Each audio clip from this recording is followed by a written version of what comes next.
Good day and welcome to another episode of It's a Long Road, the Rambo series podcast. Rambo 3, Nothing is Over, episode 3. It's a pleasure to be here with a special guest, Charlie. Charlie, how you doing? Doing good, man. Thanks for having me.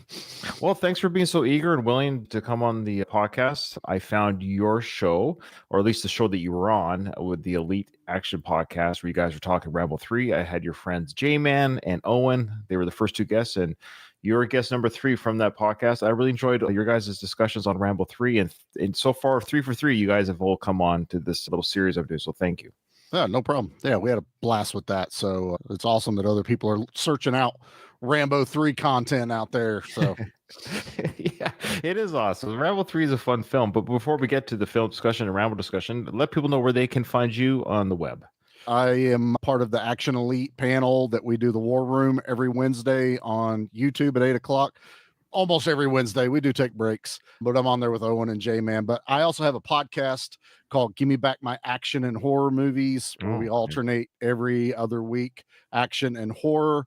And we also have a secondary show on the same channel called B Action, where we do like the lesser known, the Dudikoffs, the stuff like that. Nice. And we talk about movies over there. And I got a Facebook group for the Give Me Back My Action movies, and kind of the same feel you got, where you want to remember these old movies and find people that like them just as much as you do. That's what I've been doing. Been doing it for about 5 years now. So hey, nice. Yeah, 2 peas in a pod. That's fantastic. And look, we're wearing the same color shirt almost. Look at this. Hey, what? Yeah, gotta rock some green. You know, It's the RV green. Like Owen said, there's nobody making action t-shirts. You know, Right. It's like you got to go online and find them. I actually had my wife make me an Iron Eagle one the other day because I was Nice. like, I need an Iron Eagle shirt. No reason, just need it. I know it's a cliche question, but I'm curious. You mentioned horror. What's your go-to horror film or franchise that you love? And what's a new one that you've enjoyed? Oh, crap. New ones kind of are hit or miss with me. The Substance is the most recent one. Man, I want to see it because I like Demi Moore and I've heard it. But I have a hard time with, I'm a huge fan of horror films, but I have a hard time with like body, what do you call it? Well, it's like body horror, but it's very gross. Yeah. I've heard what happens if that but I don't know if I don't know if I have the stomach. It's like Tusk. I'm curious to see the movie Tusk, but it's the same thing. You know what I mean? I hate movies like Terrifier. They just don't do anything for me. Yeah, they don't do anything for me. And really, really artsy ones, I'm not really a fan of that either. That's why I watch 80s and 90s movies and early 2000s. But my favorite like horror movies, it's going to be like Christine, John Carpenter's. That's probably my all-time favorite horror movie. It's a car. It gets on fire later and it kills people. So it's just right up my alley. Oh, that's awesome. They've seen everything Stephen King. Yeah, I love Stephen King horror. That's my kind of horror too. There's another horror movie. Who is it starring? Some very notable people. I just saw the not trailer, but the poster. I think their bodies are intertwined or something.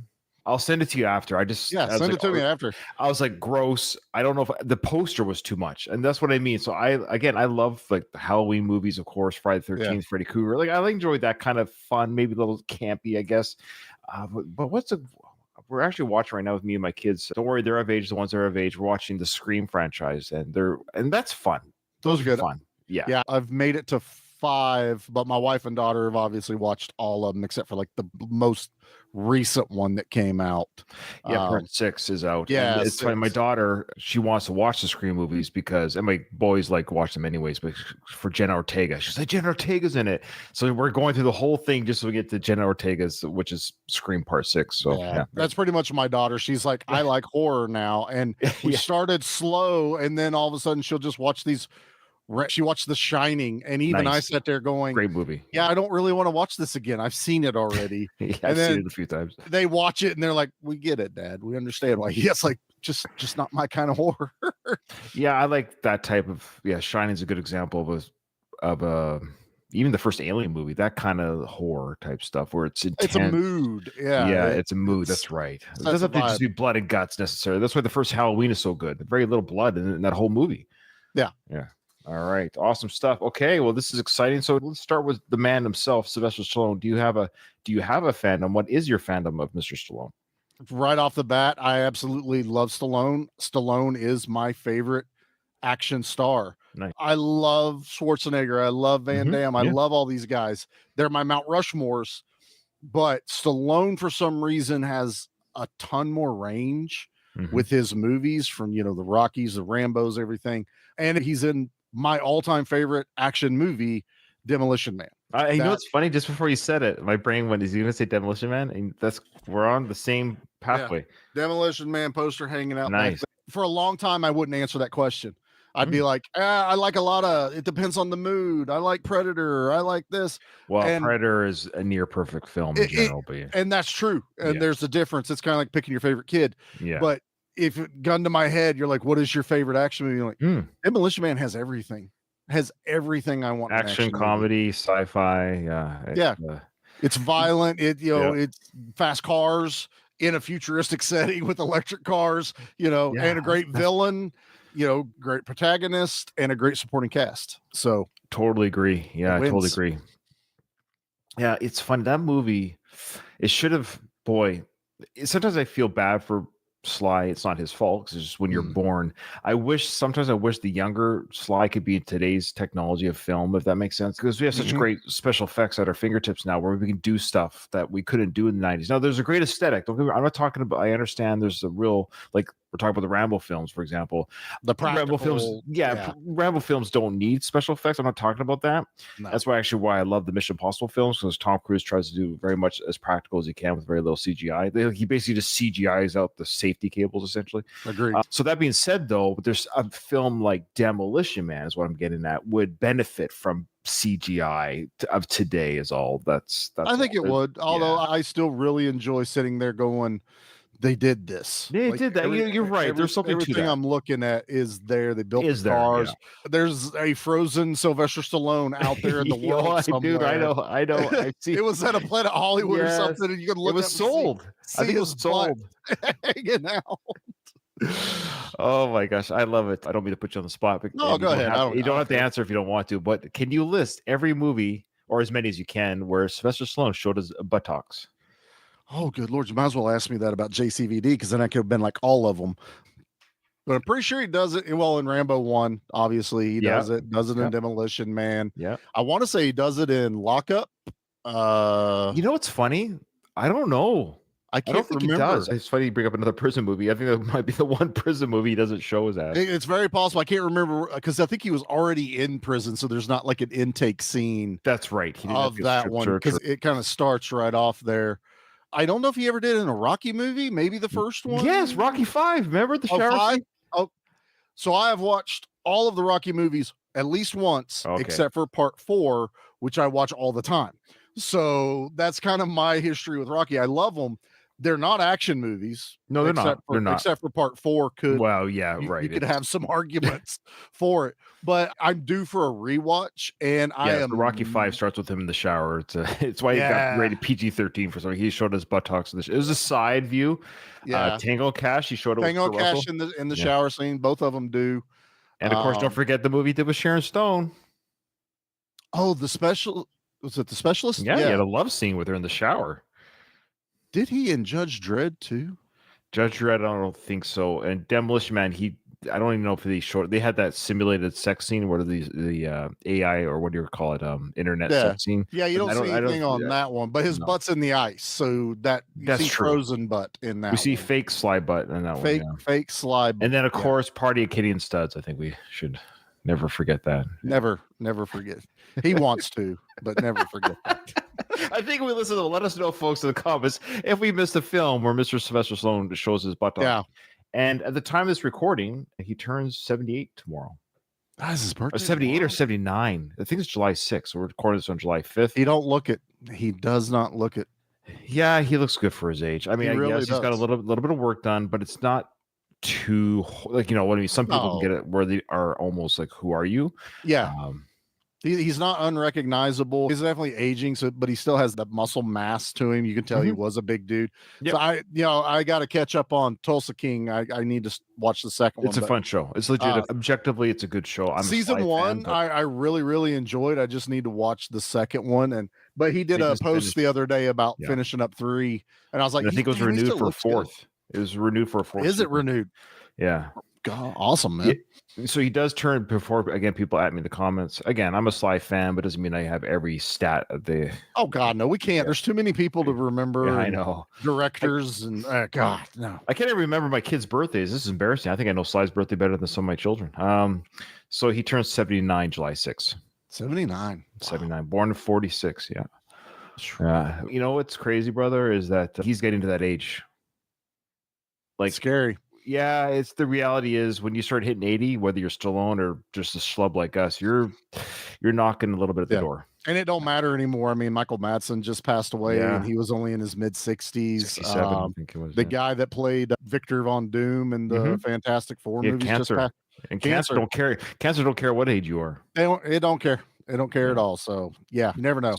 Yeah, well, Sly's, I would say this though, in all seriousness, like you could at least say he's lived a pretty full life. Oh, absolutely. Absolutely. Yeah. All right. Okay. Now we're talking about, of course, the Rambo franchise. Before we get to Rambo 3 talk, of course, I know a little bit, but our listeners might not know your fandom. But what's your overall fandom of the franchise? Used to be, I would say, Rambo 2, Rambo 3, and Rambo 1 as far as how I would watch them. No. So I would always watch part 2 that's rolled into part 3. And then I'd be like, okay, yeah, I need, because Rambo 1, First Blood, is a great movie, but it's not exactly what I would call a Rambo movie when you're talking about the character. Yeah. It's a fantastic movie about PTSD and veterans and stuff like that. So I enjoy it, but not on the same level I enjoy part 2 and part 3. But now, as I've gotten on and I've watched it more, I really think I have way more fun with part 3. And that's awesome. I think I enjoy it a little bit more than part 2. Part 2 is fantastic. It's a 10 out of 10. So's part 3. So I know, I love it. No, it's funny how part 3 is really maligned. I don't know why. No clue. Is it because he helped the Taliban? I think there might be a little connotation there, but at the time it was okay. It was, we had no idea about it, but even then, I don't know. I think it may because it was the third one. No one, even wanted to give it the chance. But if you watch it, this is the one where they decided to add a little bit of comedy to him a little bit. They really upped the action. I mean, the progression of action from 1, 2, and 3, it's like a scale that goes straight up in the air of how much they ramp it. And part 3, I remember when I was watching it, I was 14 or 15. And I was glued to it when Dad would bring home Rambo 3. That was a teenage boy's movie right there. Part 2 was like, this is really cool, but it's kind of serious, right, Dad? Like, he's saving people. Part 3's like, I'm killing everyone. I don't care who's in my way, and I'm blowing up everyone. Yeah, it had Rambo on a horse. Yeah, right. Rambo played sports. Rambo in a helicopter. It's so much fun. So much fun. I totally agree. I think Rambo 3 over time has grown. Put this way, Rambo 3 has grown over time. I liked it more. Like I've liked it more over the years, whereas the fourth Rambo film I've liked less over time. Really? Okay. Yeah. I've mentioned a few. I don't want to bore my listeners who've been with me on my whole journey, but speaking to you, of course, just briefly, it was just too short. It was incomplete. It felt like an incomplete film. The 50 cal scene, we all love it, man. We love the hamburger ground beef scene in the Jeep. Who doesn't like that shot? It was amazing. And then he takes out all those people with the 50 cal, but then it's like, then roll credits. I'm like, what? That's it? Yeah. You think about Rambo 3. What do we have? We have all the things that we love about Rambo. He's on a horse, he's in a tank, or he's in a helicopter. Then he's doing stealth missions. All these things are happening, right? Yep. Rambo 4 has nothing. Nothing happens. He does 150 cal sequence and the shootout on the boat, and then he guts the leader guy behind a tree, and that was it. Yeah, it feels like they didn't know how to end it without disparaging people that actually do go on missionary work. Really, at the end of it, it easily should have ended with, "This is your fault. You did this, and this is your fault now." And you can't really do that, even though he's yelling at them earlier in the movie. It kind of really sinks the nail into their heads of, this is your fault for meddling and shit you shouldn't do. Can I cuss on this one? Yeah, I cussed a lot on the actually. I want you to speak naturally, but yes, I won't do as much as I do on that because it's live. They can't edit me over there. I feel like he probably was like, there's only a way I can end this is if I end up shitting on a lot of people. And Rambo's already in solitude, and he's already tried to find his peace, and war still found him. How do you end it? Yeah, I just wanted more. That's all. I think everything with the movie Yeah. was fine and fantastic. What I've said is after he did the 50 cal sequence, you should just tack on another. The movie is only 80 minutes long. Yeah, You should it's just tack short. on another 20 minutes of him going to the boss dude gets away, let's say. And then he goes to his encampment, and then he does another stealth mission with hand-to-hand combat to get to the boss guy. That's all. I mean, it would have been cool, but he also realized he's getting older, so it's Wait, a lot with easier. Last Blood, he does it. Last Blood is Rambo movie in name only. Last Blood is Friday the 13th at the end of that movie. It is straight up a horror movie. I don't. You like horror, so Oh yeah, I like horror, but I also, to me, funny. that was just not Rambo. It can be John Rambo, but that movie's not Rambo at all. I like it. I do watch it. I own it. Of course, I have thoughts on it, and part of it is the aesthetic. Now, I understand he would look almost ridiculous. He almost looked ridiculous with long hair in part 4.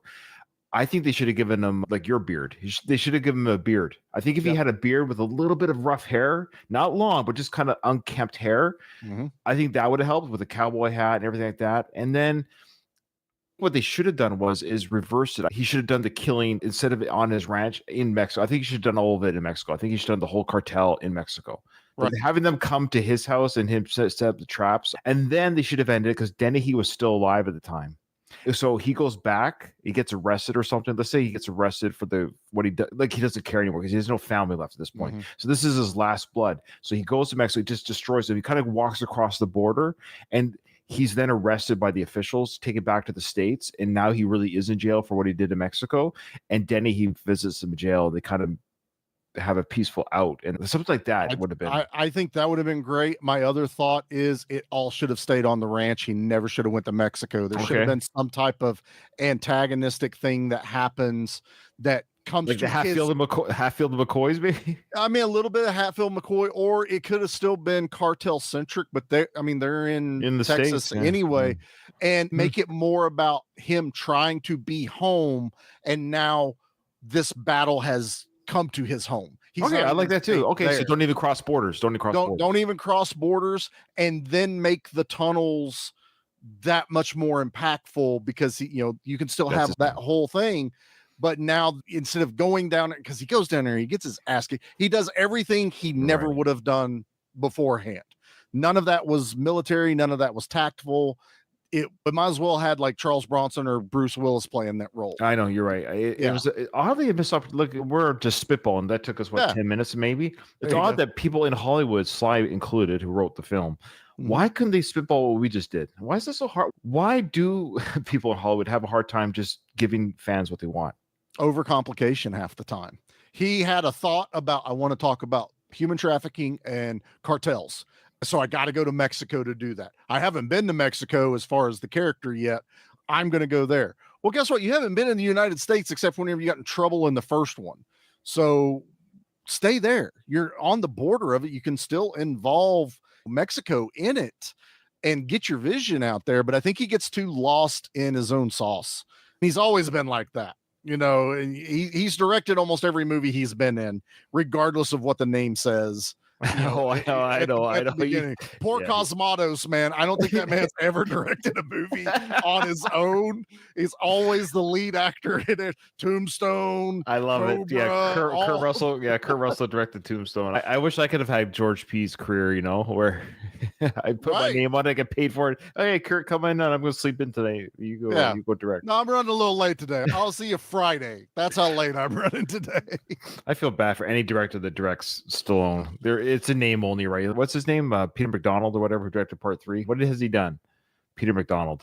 Maybe TV afterwards. I don't think he did a movie after it. I never actually even looked to see who directed part 3. Yeah, it's a guy named Peter McDonald.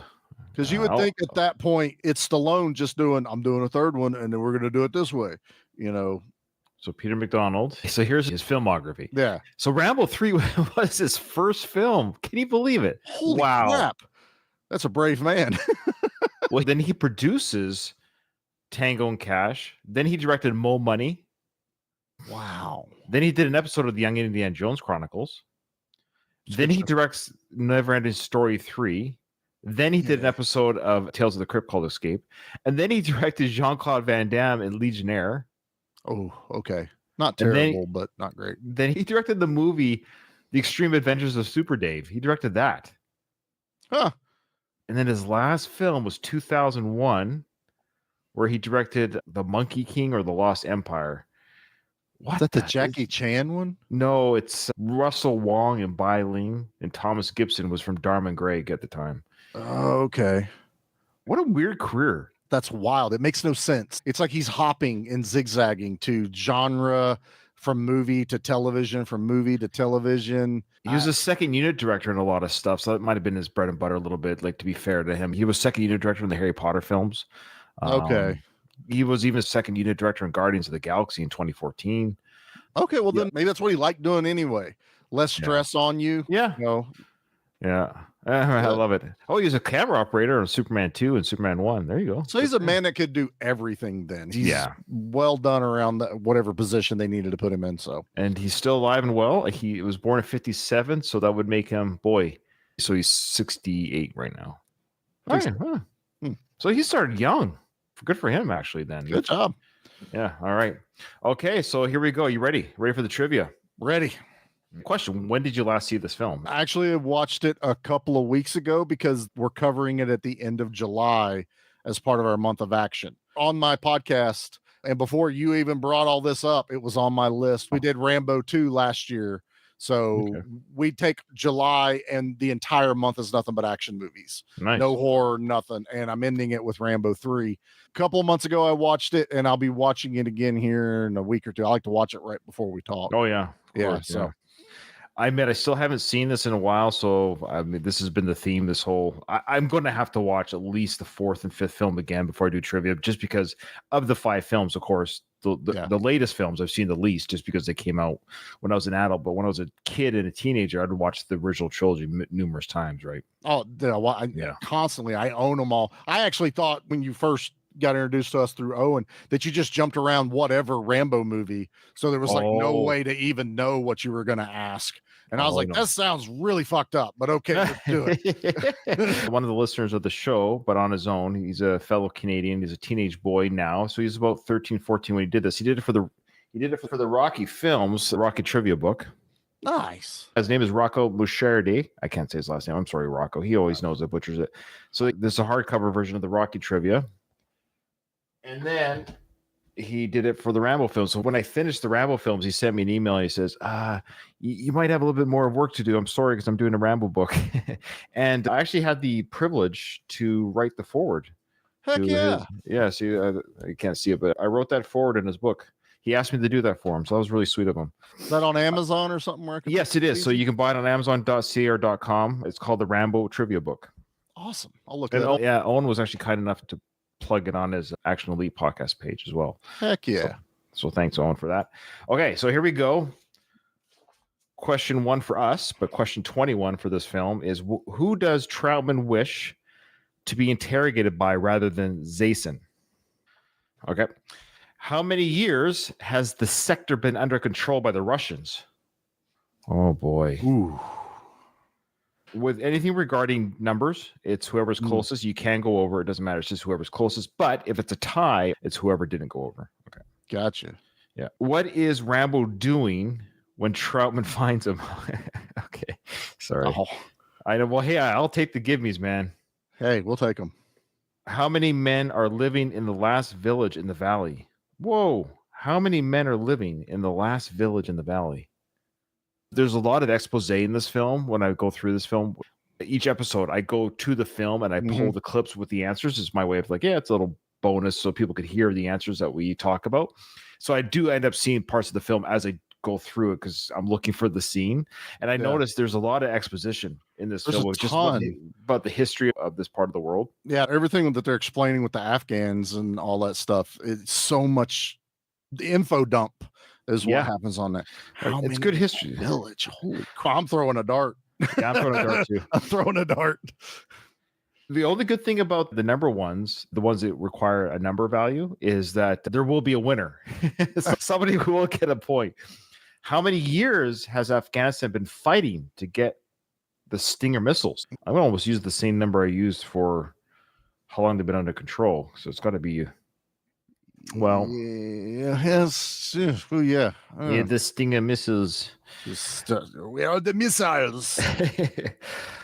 Yeah, I put on my Twitter that scene where Troutman and Zason are talking, and you can plug and play any nation regarding that whole talk about who's the good guy, who's the bad guy, why we're doing this to each other.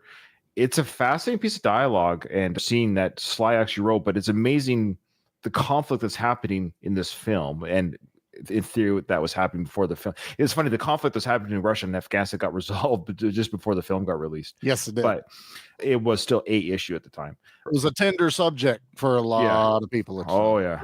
But what's interesting, you plug and play, I'm not going to name any countries, but you go ahead and plug and play other conflicts in there, and it fits. It's crazy how much it fits. Yeah. Oh, absolutely.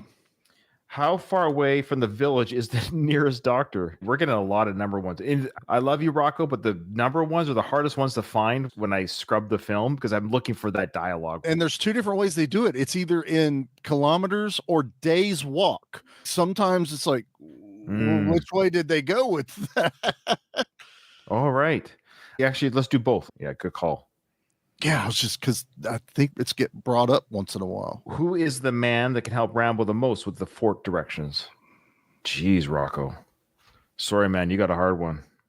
Who can help him the most? I think J-Man got a little bit easier ones than you. I think he did. With the fort directions? So somebody can help Rambo with the fort directions. I'm just going to guess somebody, but... Yeah. What possible way out of the fort is there if Rambo makes it in? So if he gets in, how does he get out? Yeah. Call an Uber? Right. Call a camel? I'm just guessing on this one. Boy. I kind of feel like I should have rewatched this, but because I've started not rewatching this film, I feel like you got to see it through now. I got to be pained all the way through, and it gives my guess the upper hand. A little edge, even though I really thought it was just random Rambo movies, so I didn't watch it. Oh, that's hilarious! Why does Rambo refuse to go to Afghanistan with Troutman? Okay, this is a little bit vague-ish, but I think why does Rambo refuse? This one could be kind of a paraphrase. What was the general? Yeah. And last question, well, this is 50-50. True or false? While Rambo is fighting, he loses his necklace. Okay. All right. Drum roll, please. You ready for the answers? Yeah, let's hit it. Who does Troutman wish to be interrogated by rather than Zason? Yeah. What did you say? Russian superiors. Yeah, that's what I said. Superiors, yeah. If I'm going to be interrogated, I want to be interrogated by your superiors. Out here, I have no superiors. Okay, 1 for 1. Yeah. Nice. I already saw the answer. Sorry, I got to bang on. How many? Oh, okay. Yeah, I got to bang on. How many years has the sector been under control by the Russians? What did you say? I put 15 years. It's 5. This sector has been under total control for over 5 years. 5? Wow, I thought it was... What is Rambo doing when Troutman finds him? Come on, man. That's what this movie is most known for, is stick fighting at the beginning. Now, to be fair to Rocco, I had a feeling he might have answered this 2 ways. What was he doing in the village? Okay, well, he was helping the monks, but if you go when he found him, he was stick fighting when he found him. Yeah, that's right. I put stick fighting as well, but Rocco put working on the roof of the monk. But keep in mind, he was 13 when he did this, but he was saying... You want to tell me about it? About what? About how yesterday I see you stick fighting in a warehouse in Bangkok. You saw that? Yeah. And today I find you working in a monastery. They let me live here and I help out fixing things. And the stick fighting? I just do that for a little extra money. Yeah, I saw you give it to the monks. You see a lot. That's what he was doing in the village, but Rocco will allow it. Yeah. I think we're going to count that because he was also stick fighting for the monks. That's right. He gave them the money. So as Rambo would, he's such a benevolent person. He gives them money. I always like to help Rocco. How I would have worded that question is, what was Rambo doing in the village? I think that's what he's missing. He needs to say, what was he doing at the monk temple when Troutman found him? and that would be the roof, because it's second time he's fixing the wagon wheel. That's right. I just love how Rambo's doing all this manual. He's fixing the wagons. It's simple stuff, man. I mean, I love it. He's using his muscles for good. That's his muscles for good. Muscles for good. All right. How many men are living in the last village in the valley? I threw a dart. I put 500. I threw a dart and I said a 100. Oh my God, 100. It's the last village in the valley. About 100 men here. Golly. I just guessed. I have not seen this film in a while. Didn't they talk about like the horsemen and stuff like that came later? I was like, yeah. The horse was supposed to be like, was it 10,000 or something? They mentioned the horses. That was might have been. I think it was a question with Owen and I. Oh, I should have got to that point. Of course, then I would have put 1,000. So that's actually one. Yeah. Question 8 was, how many horsemen are waiting at the border and what are they waiting for? I put 50 for my answer. Oh, yeah. And the answer is 10,000. Golly. Okay. How many years has Afghanistan been fighting to get the Stinger missiles? Now, remember, I said they've been under control for 5 years was my guess. I got it right. But I made my time less, thinking, well, maybe they haven't had the missiles the whole time. So what was your answer? I put 5 years for that one because I was trying to remember like when Stinger missiles became a thing that they would have wanted them. Well, my friend, you got it closer. It was actually 9 years. Oh, and I put 3. So there you go. All right. I'll take it. Yep. I assume that you're out of touch with the current status of the war. But after 9 years of fighting, the Afghan forces are now getting shipments of Stinger missiles and are beginning to hold their own against airstrikes. How far away from the village is the nearest doctor? So I did 500 kilometers or 5 Bang on. walk. He's the only doctor for 500 kilometers. Yeah, math. I love math. No, not really. That's it. That's the answer. 500 kilometers. Bang on. Oh, heck yeah. I'm more happy about that than anything. Well, that's pretty good. I put 10 miles, and then for days walk, I put 2 days. Like, I don't know if that makes sense. I think you could walk 10 miles in a day. Because I remember the kid asked Rambo, like, how far away is Arizona? And he's like, 2 years walk. And there's another thing where he's like, how far away are we from the village when him and the other guys on their way there for the first time? And I think he said it was like 2-3 hours or something like that, but it was only 10 miles away when you did the math. I don't know. Awesome. I'll take yeah, mine. well, I didn't get this one right at all. Who is the man that can help Rambo the most with the fort directions? I meant the guy with the beard, but I forget his name. That's what it meant. I couldn't remember his exact name, but the Russian defector that was in the camp. Oh, you're right. That makes sense. Of course. Yuri. Who's that? His name is Yuri. He's Russian. Deserter? He calls himself a defector. There are many like him. He's the one who can help the most. He knows the inside of the fort. Yuri, that's it. Yeah, you got the right character. So I didn't remember Yuri, but I got Russian defector down. Yeah, you're right. Bang on. Wow, you got. I was off to a strong start. Because he's doing all the where they have the map laid out. That's right. What possible way out of the fort is there if Rambo makes it in? Sewer. If we get in there, is there another way out? Underground, where is all the bad water. I do not know words for this place. He means sewer. Sewer, bang on. I said tunnels. I'd say partial credit to that. I mean, it is in tunnels. Even Yuri's like, I don't know what the word for this is. It's where the bad water goes. Oh, yeah, you're the judge. Underground, where the dirty water is, to quote the sewer. I just put tunnels underground. So I count yours, man. Okay. I'll take it. I'll count it. Why does Rambo refuse to go to Afghanistan with Troutman? Now, I haven't looked at the answer, but I want to hear your answer first. I'll give you what I had. It'd probably be the same thing. I went with his war's over. He's fought his battles. He's not a soldier anymore, basically. I don't know what you think about this place, but I like it. I like being here. I like working here. I like belonging to something. I said the same thing. I haven't looked at the answer. I said, yeah, he's happy. He's at peace with what he's doing. He's helping the people. He doesn't. Yeah. He's not the warrior, because that's when Troutman goes, yeah, you are. This is the part of the movie that bugs me. This is actually the biggest bone I have to pick with this whole film is Troutman saying, no, you're a cold-blooded killer, dude. Story always will be like, whoa, talk about needling this PTSD. Like, what did you think about that sequence? So I heard you and J-Man talk about Okay. this. Number one, I love the analogy he gives. To me, it's one of my favorite sculptor things where we just chipped away the rough piece. Yeah. It's a great analogy, but you made a great point. It completely contradicts part one. Yeah. You're not a killing machine. You're not going to go out, and destroy this town and level it. You Yeah, can. it's over, Johnny. It's over, Johnny. Yeah. Now the flip of that is he is capable of it, but it does suck that it's like, now we need you to be that guy. Yeah. So you are that guy.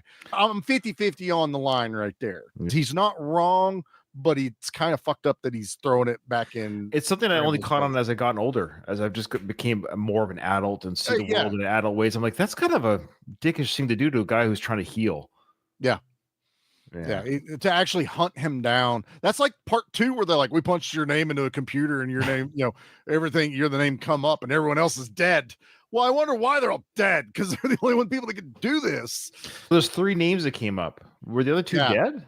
Yeah, he was the only one still alive to do the mission in part 2. So the computer picked him, but this one's like, Troutman's like, I'm going to go and I don't want to go with. If I was Troutman, I'd be like, if Rambo's not going, I'm not fucking going. Yeah. Especially when you see him at the end, like, Troutman, you are a wet trout at the end of this movie. You're not doing a whole lot of fighting or anything in here. Oh, man. All right. The answer from Rocco was he believes his war is over. Yeah. Okay. Nailed it. And the last one is true or false. While Rambo is fighting, he loses his necklace. True or false? False. He gives it to the kid. That's right. Beauty, brother. So that was fun. Oh, yeah. What's your score? Sorry. I only missed 2. Well, you beat me. I mean, not that you're really trying to beat me. No, but you beat me. You got 8 out of 10. I got 7 out of 10. Yeah, I was doing much better than I thought. That I got 3 wrong in a row. You got me on the years, which I was threw it at dart, and then I swore there was more than 100 guys there, but I was counting the horses, as part of their crew. The 500 kilometers, I'm taking that as my big win. That one nailing. That was awesome. That was bang on. I was like, right out of the gate. I don't know numbers. I don't listen to that part in the movie. I don't care how far away it is. Blow it up. So where are you from? I'm from Virginia, Southwest. Okay. Part. Yeah, right in the mountains. All right. So you actually said kilometers, which was interesting. So look at you giving the proper metric for outside of the U.S. They said it enough that I was like, okay, it's probably going to be in some kilometer type thing. So now, do you know what that is approximately miles? You don't take a guess? I think I do a lot of this transferring over because I'm Canadian, so I have to do it. So let's see, a quarter mile's 1340. Is a kilometer like a third of a mile, something like that? 3,000 feet, something like that. Close, 310. 310 miles. Yeah, okay. So it's like 2/3. Yeah. If you're doing 30 miles an hour, it's about 50 kilometers an hour. Yeah. So, I was trying to remember my speedometer because we actually that's have right. kilometers on the speedometer. It's like, where's funny. the little numbers at when I'm at the big numbers over here?